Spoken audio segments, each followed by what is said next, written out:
Good afternoon, general biology lab students. It's Dr. Campbell with a midweek check-in.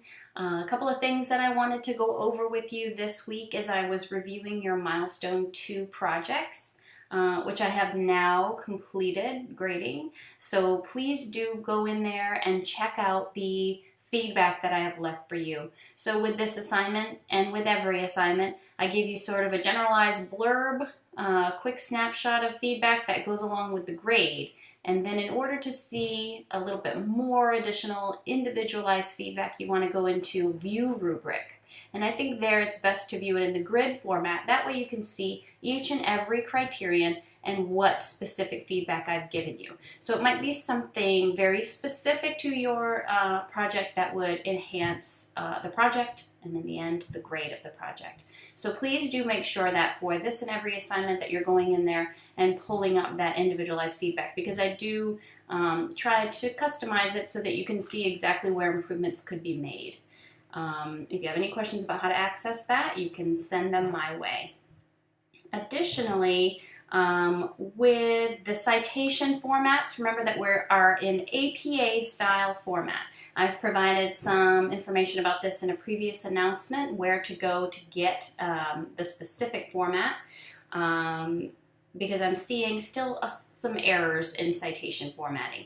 Some of you could be using EasyBib or Citation Engine, things like that, things that generate or spit out automatically a citation for you. And sometimes the problem with those is that they give you errors. So just cross-reference it against a page like the Purdue OWL, which I think is a great website, but there are tons of other great APA citation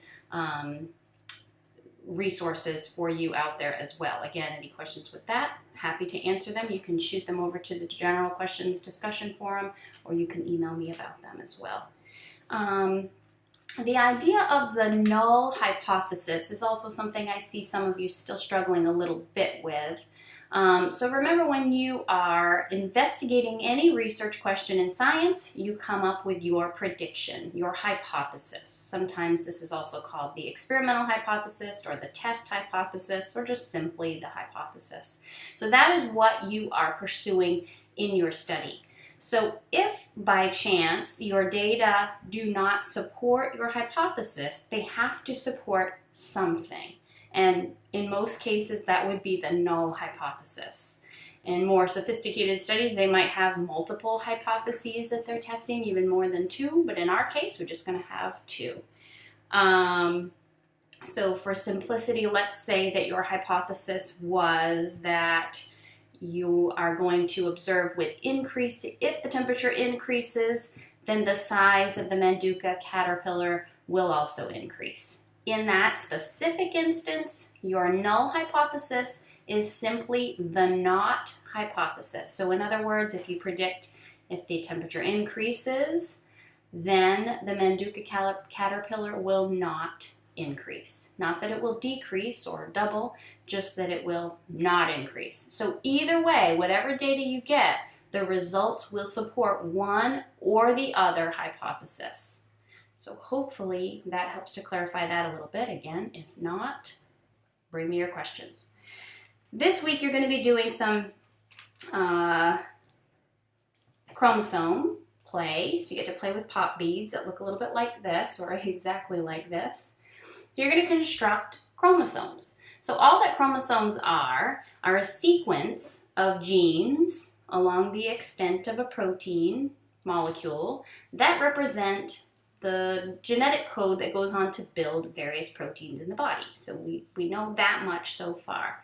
Every one of your particular body cells contains 46 chromosomes, 23 that you got from mom and 23 that you got from dad.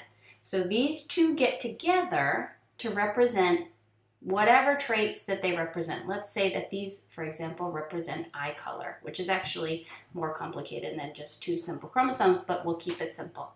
So let's say dad had green eyes, mom had blue eyes, you got the two. One of them is going to be expressed and one is not. In rare cases, both are expressed and there's sort of a blending pattern. But in the case of eye color, it's one or the other. So during mitosis, what happens is inside of the cell, now imagine this is the cell, all of the chromosomes line up at the equator of the cell, or the center line of the cell.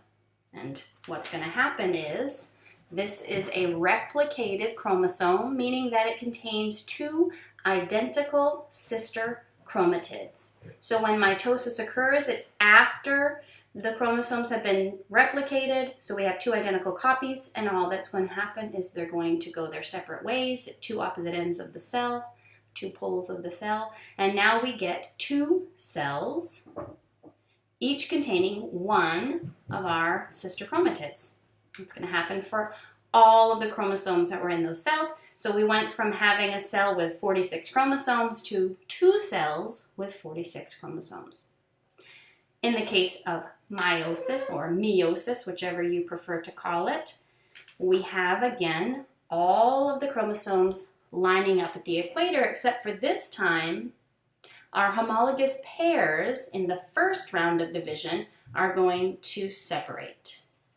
And unlike mitosis, we have two rounds of division, so each of our separated chromosomes are going to separate once more. So now you can imagine we have four little circles down here, and so we're going to have four cells with one chromosome within them, whereas we started out with one cell with two chromosomes. So you see, when you have a replicated chromosome with two sister chromatids, this is one chromosome. It just has a photocopy of itself. And these are also one chromosome once they're divided.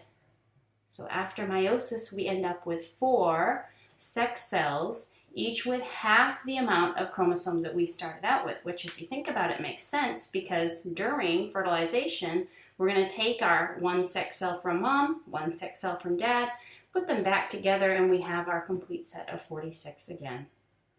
Different organisms contain a different starting set of chromosomes, so you may have to do a little bit of investigation on that part. But hopefully this information will help you in completion of this week's lab activity. And again, if you have any further questions on that, you can reach out to me. And also, there are tons and tons and tons of helpful tutorials that might be a little bit easier to follow than the one I just gave you. You can go to Khan Academy for those. Bozeman Science has some great ones as well. But any questions, reach them out to me, and good luck and have fun this week. And I look forward to seeing your final projects.